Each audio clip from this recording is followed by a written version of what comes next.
Hello and welcome everybody to today's Let's Draw. We are going to be making a flaming mane horse. To start with, let's begin with a large circle that's going to represent the jowl on the horse's head. We've got a smaller circle representing the chin and muzzle area. Using a curved line, we're going to connect those two circles on the bottom, and then again we're going to do it on the top, but we're going above the circle to make space for a circle area for the eye. It's time to add in our ear. We want to make sure that the front of the ear is behind the circle for the eye and that it ends on the back of the ear to the jowl line circle. We're going to draw in our neck shape for our horse and then begin our actual outline. We've got the shape of the face as well as added in our mouth and getting some of that jowl shape showing. We want to add our eye at the bottom of our eye circle and have it kind of resting just on the top of the jowl circle towards the edge there where they meet. Our nostril needs to be a curved line since we're looking at this horse in profile. It's time to begin the hair. We're going to add in our forelock and we're going to have it wrap around the ears, blowing backwards behind the horse and reaching upwards. Whether it's because this horse's mane and forelock are being swept with the wind or the fact that we've got some flame sort of characteristics, we want it to reach upwards. I wanted to add a little bit of mane coming around the front of the horse's neck and having it sweep across, following the same flow as the forelock. To help give the illusion of fuller hair, have it come out a little ways as it's coming wrapping around, making it appear thicker and fuller. Your mane also needs to follow the path of the forelock. You want to make sure that it's going in the same direction and that it's kind of reaching in just as the same flow as the forelock. We want to make sure we add in our other ear, and we've got ourselves a nearly complete horse. You can take a moment to kind of add in a little bit of this and that as you see fit, adding in a little bit more to the shoulder, onto the neck, getting a little more mane in there, making sure that you're ready for the next step. And now it's time to do our outline. The outline is what's going to be showing in our finished product. So we're going to be going over all of our marks and lines and drawing that we want to stay. So I'm drawing in the actual shape of the jowl, the muzzle, nose, ears, and eyes that I want to make sure transfer in our final image. Therefore, you'll see that I'm not going to go over every single line I've made so far.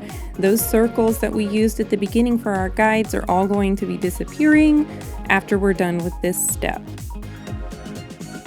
Try not to stress about going line for line with your outline on top of your sketch marks.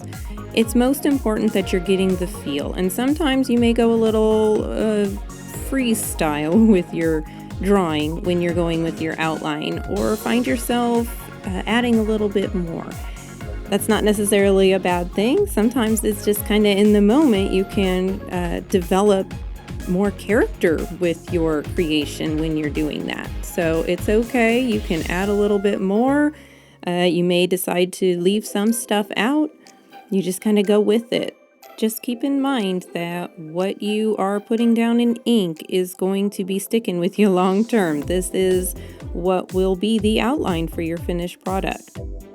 That's why it's important to make sure that you sketch it out in pencil first, so that way you can make those changes before you set it in ink. And there we have it. Our outline is complete. So now's the time, make sure your ink is dry, to erase the pencil lines. This is going to get rid of all of our circles and lines and extra stuff that we don't need. We don't need any more.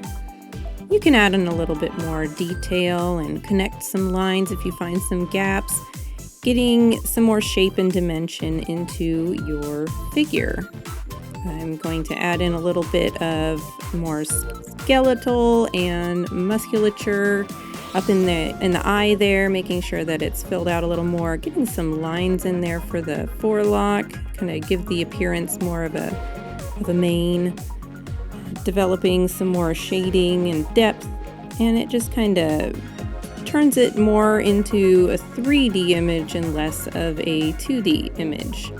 You don't have to do this with your pen. You could even do this if you're using colored pencils or crayons. You could kind of use a color that's going to go along with the color you select for your horse.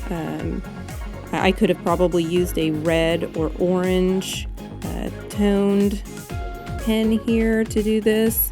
However, I chose to use my ink pen here, my Sharpie, and just kind of added in some shading because I wanted to make sure that I still captured the look of hair as much as I was trying to make it appear like it's fire. You can add in some flame sparks that kind of shoot out separate from the mane, but like they're coming from it. And if inspiration strikes that you want to add a little bit more detail here and there, now's a good time to do it. I'm just adding a little bit more shape and form into the face, kind of building out that jowl more by adding in more shading. Same with the neck and the muzzle. Since this is your creation, you want to make sure that you sign your work. Now it's time to color if you want to color your piece. Again, you can use crayons, you can use colored pencils, you could use gel pens, you could even just, use some charcoal pencils. I used markers, and I wanted, again, to make sure it looks like flames. So thinking about what flames look like, I wanted to kind of mimic that look. I'm leaving my horse's body essentially light colored, white color, like the really bright part of the fire, and that it's coming out through the areas on the horse where we see the most expression come from. Our eyes, down in our nose, and most especially our mane and forelock. I switched from a brighter yellow to a little darker yellow, kind of reaching the flames out as they go farther out. And then I want to make sure that any area that's somewhat shaded, where we've got a little more separation of our flame, starts to change that tone. Next color we're going to go with is orange, kind of blending a little bit on top of our yellow to the edges of our yellow as we're reaching further out with our mane. Just going to add this orange in, any areas where there's a little bit more of a fold or crease, kind of bringing in that orange. And as you can see, it's just kind of starting to change the look. It's even adding, to a degree, it's adding some depth. We're seeing more dimension in our mane. It's not just looking like a bunch of scribbly lines all across the page. We're starting to see where it can actually, where it's taking shape, where we're seeing the change in the folds of the hair as it's reaching out. We can see more fullness in it. I'm adding a little bit of this orange to the tips of the ears, around the nostrils, and a little bit around the eyes as well. Again, trying to bring out those expressive characteristics on our horse. I'm adding in some red to the ends of the forelock and the mane. It's the furthest away from the body, and it gives even more of that ombre feel that you see when you're looking at flames in real life. So we're going to make sure that we're adding that to the edges as well as anywhere where the flames or hair separates. So coming down where we've got areas where the flame is separate from the other flame, not the bulk areas. We want to try and keep those looking the hottest with the brighter colors.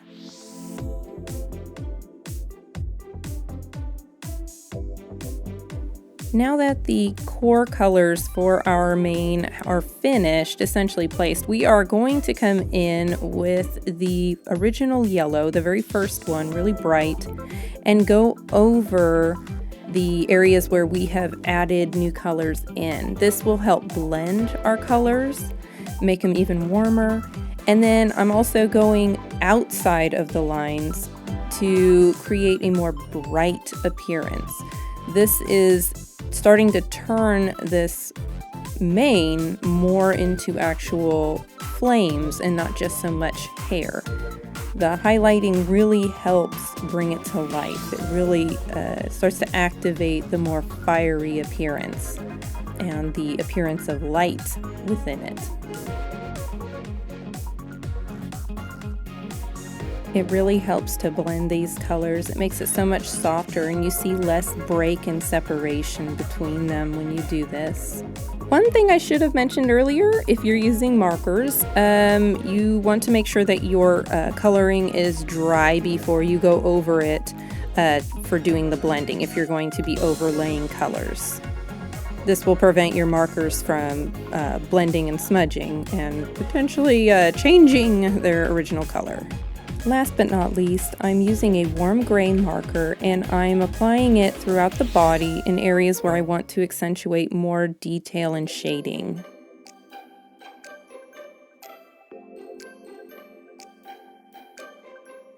And with that, it's all done. We are finished with our flame-maned horse. I would love to see your guys' drawings. Please share them with me. Despite us all doing the same flame-maned horse, each piece will be unique and different, and I really love seeing everybody's take on it. So please share with me your work. Thanks so much for drawing with me today. Happy trails. I'll see you next time.